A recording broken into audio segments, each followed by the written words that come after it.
তো বহুদিন পর আজকে একটা ভ্লগ নিয়ে এলাম। মোটামুটি হয়ে গেল 1 সপ্তাহ হতে যাচ্ছে। কোনো ভ্লগ তৈরি করিনি, কিংবা ভ্লগ করার কোনো ইচ্ছা এনার্জি কোনোটাই ছিল না। কারণটা কি, তো চলো সেটা তোমাদেরকে বলছি কি কারণ ছিল।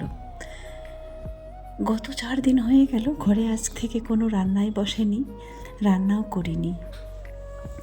তো আজকে 4 দিন পর রান্না বসিয়েছি। কি খাচ্ছি, কিভাবে চলছি সেটা নাই বা বললাম। তো চলো, এখন বাজে হচ্ছে 7টা। মনে হলো আজ একটু 2টা চাল ফুটিয়ে মুখে দিই, এটাই মনে হলো। আর ভাতটা তো বসিয়ে দিয়েছি একটু করে, সামান্য 1 বাটি। তারপরে সেটাও আবার দেখো থেকে যাবে, কেউ খাবে কি না। তো ভাবলাম আলু সেদ্ধ করব, আমি তো আবার আলু খাবো না।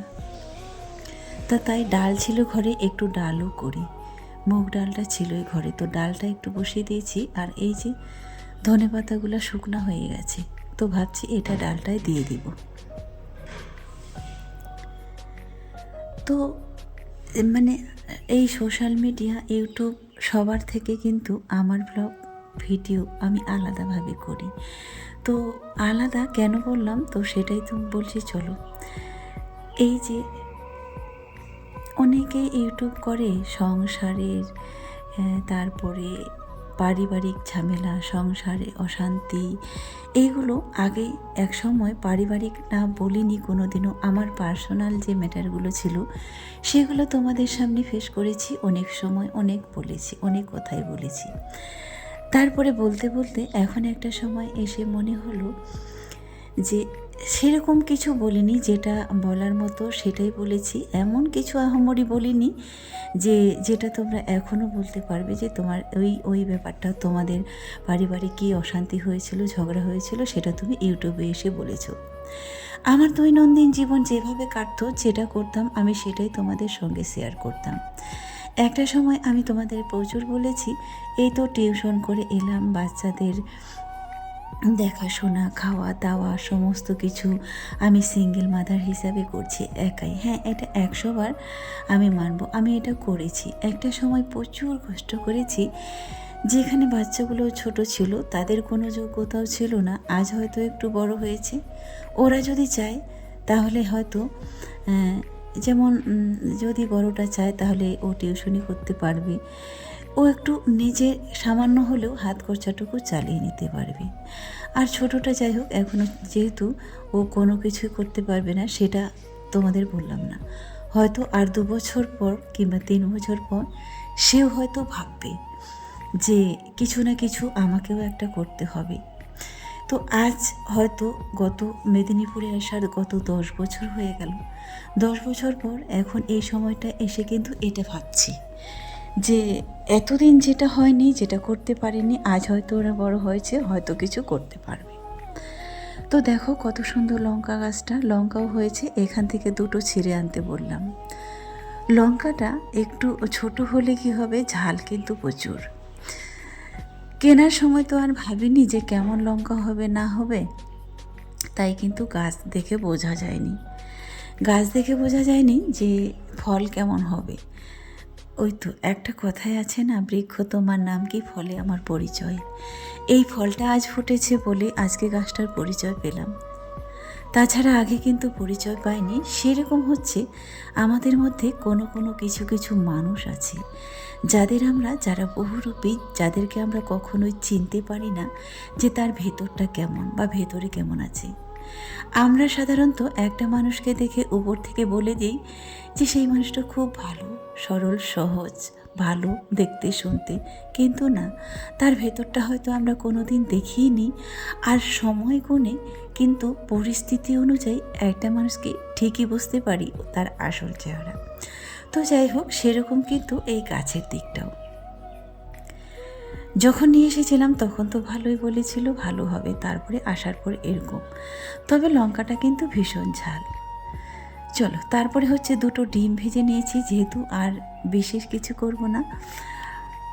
ডিম ভাজা আর ডাল, ব্যাস। আর আলু মাখাটাও আমি যখন খাইনি, একটা সময় আলু মাখা এনার্জি সবার ছিল, খুব পছন্দ করতো।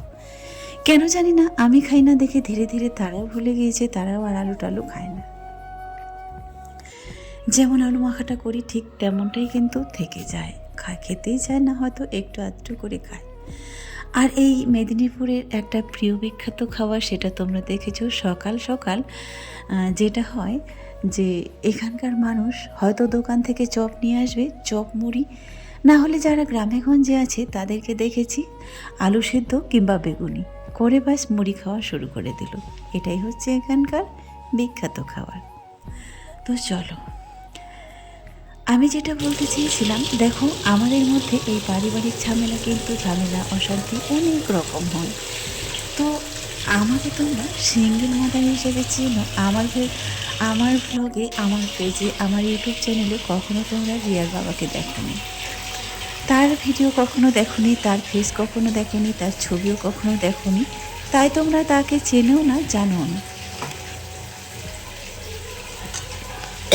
কিন্তু আমাদের মধ্যে যখন কথা হয়, যখন ঝগড়াঝাটি হয়, যখন অশান্তি হয়, চাইলে কিন্তু আমিও সেগুলো ভিডিওতে দিতে পারি। কারণ কি বলতো, আমি এইভাবে কখনো ভাইরাল হতে চাইনি যে পারিবারিক কিচ্ছা কাহিনী এখানে তুলে ধরে ভাইরাল হব, সেটা আমি কখনোই চাইনি। কারণ আমার যে গুরু, তো সে আমাকে বলেছিল, আমি কাকে গুরু বললাম সেটা হয়তো অনেকেই তোমরা বুঝে যাবে। সে আমাকে বলেছিল সব কিছু কেন পাবলিক করবে, যেটা পাবলিক করতে হয় সেটাই করব, তার বাইরে কেন করব। এবার হয়তো তোমরা বুঝে যাবে আমি কাকে গুরু বলি, আর আমার গুরু কে ছিল, সে আমাকে কথাটা শিখিয়ে দিয়েছিল।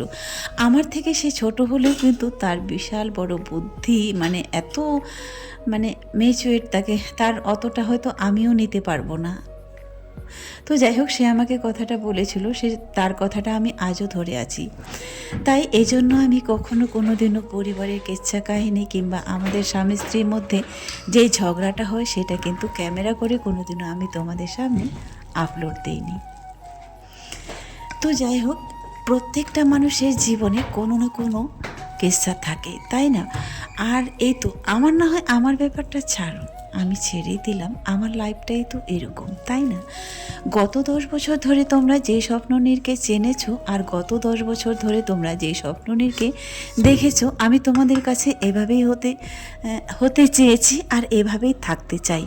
আমি চাই না আমার সংসারের যে যা হয় সেটা আমি এখানে তুলে ধরি। এতে করে তোমরা আমাকে যারা ভালোবাসা দিচ্ছ, যারা ভালোবাসো, আমার পরিবারের সঙ্গে যারা যুক্ত আছো, তারা অবশ্যই আমাকে ভালোবাসো, তাই না? আমাকে ভালোবেসে যারা সাবস্ক্রাইব করেছো, আমাকে ভালোবেসে যারা ভিডিও দেখেছো, তারা নিশ্চয় আমাকে এইভাবেই চাও, আর অন্য কোনোভাবে না, তাই না?